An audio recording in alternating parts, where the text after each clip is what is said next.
Ang saya! Ang saya sobra. Gusto ko ulitin. Huwag ka mag-alala dahil meron pang championship round. Ang Ultimate Palayok Challenge dito sa unang hirit. Ito na, buwis buhay na po ang mga ang mga magiging contestants natin mamaya. Ibubuwis natin. Tingnan natin dahil laban na to the max na to. Ayan. And speaking of Palayok, nako, patuloy pa rin po ang taping ng Magic Palayok dito sa QC. At nandun si Kuya Lar. Makakausap niya mga bida niyan sina Jeff Eigenman at Carla Abeliana. Kuya Lar, kamusta? Okay, and we're back here dito sa taping ng Magic Palayok. And siyempre, ang mga bida, kasama pa rin natin si Jeff Eigenman at si Carla Abeliana. Meron tayong compatibility game dito. Palayok compatibility game. Yes. At sasagutin nila ang tanong, ang magkamali, papatungan ng palayok sa ulo ni Natasha Ledesma, si China Hortaleza. Siya ang magpapahirap sa buhay ni Pilar at ni Jude. Okay, ito na. Question number 1. Pagbilang ko ng hanggang 3, kailangan sabay kayong sasagot. Okay, question number 1. Kanina tinanong namin si Carla kung saan ang kiliti niya. Ngayon naman, Jeff, kilitiin mo si Carla gamit ang rose na hawak-hawak mo. Pero sagutin niyo muna, saan ang kiliti ni Carla? 1, 2, 3. Sa likod! Tagiliran ang sagot ni Jeff. Likod, sabi ko. Okay, at dahil dyan, papatungan ng palayok si Jeff at si Carla. Kailangan hindi yan babagsak. Okay, at si Carla naman ang papatungan. At habang pinapatungan si Carla ng palayok, ang question number 2 natin. Eto. Ano ang favorite breakfast ni Jeff? 1, 2, 3. Eggs Benedict. Eggs Benedict ang sagot ni Jeff. Sabi ko danggit naman si Carla. Okay, so another palayok. Sana hindi mabagsak. Kumukulo pa yung palayok. Joke lang. Mag-ano sila, magsasayaw Kakayaw kami. Okay, ito na. Question number 3. Saan ang pinakapaboritong lugar na gusto nyong puntahan na magkasama? 1, 2, 3. Tagaytay. Tagaytay si Jeff Moller, si Carla. Hindi kami compatible. Another palayok. lang to, diba?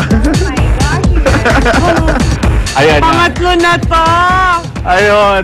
So, nakikita nyo na may hindi lang isa kundi 3 magic palayok ang nakapatong sa ulo ni Jeff at ni Carla. So, thank you very much. Thank you, Tito Paano tayo mag-i-invite kung nandiyan yung palayok? Nandito yung palayok. So, ayun. So, imbitahan natin ng mga manonood natin.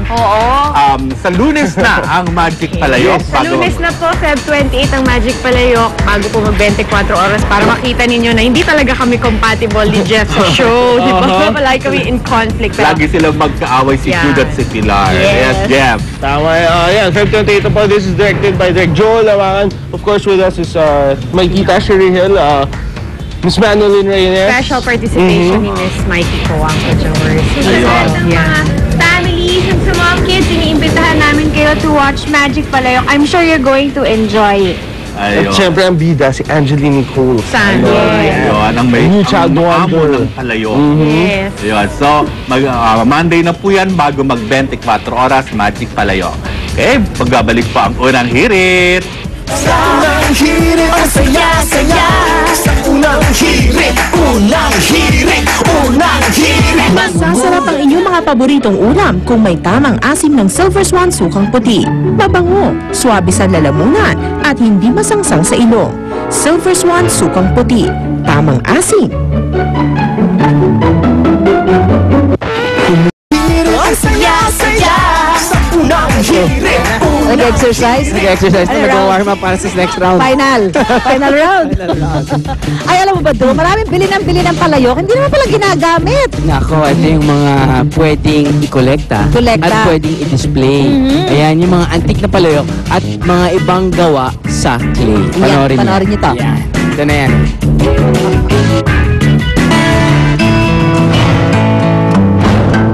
Iba-iba man ang laki, ang paggamit ng palayok o jar na gawa sa clay ay bahagi ng kulturang Pilipino. Ayon sa isang antique palayok collector, ang ilan sa mga ito ay napakinabangan na matatanda bago pa magkaroon ng gyera. Yung malaking jar po, nilalagyan daw ng tubig, yun doon umiinom ang mga tao. Yun yung nilulutuan daw ng mga kanin, mga ulam, doon niluluto, mga isda. Pero para sa mga nangongolekta nito, hindi basta-basta ang kasangkapan lang sa loob ng bahay. Kaya naman kahit presyo nito ay nagbabago, ang mahalaga sa kanila ay ang edad at lugar na pinanggalingan nito. Pero tumataso yan kasi siyempre tumatanda ko siya. Di ba? Upang matiyak na ito ay antique, huwag lamang bumase sa panlabas na kaanyuan. Dapat ay may sapat itong dokumento para magpatunay na ito'y tunay.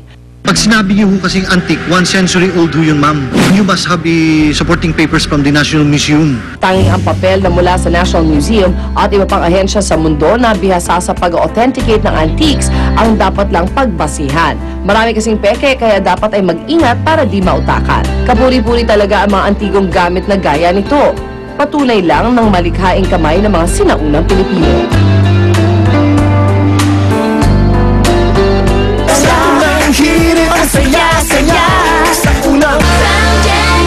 Happy birthday!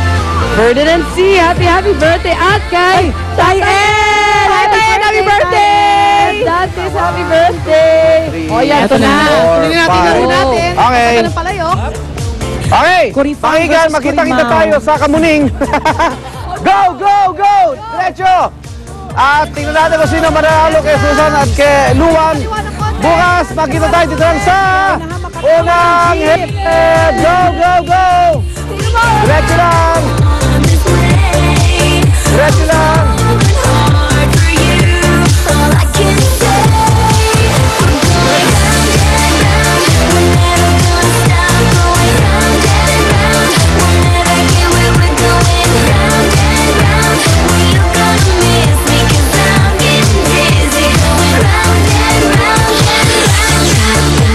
Ang programang ito ay inhatid sa inyo ng Merck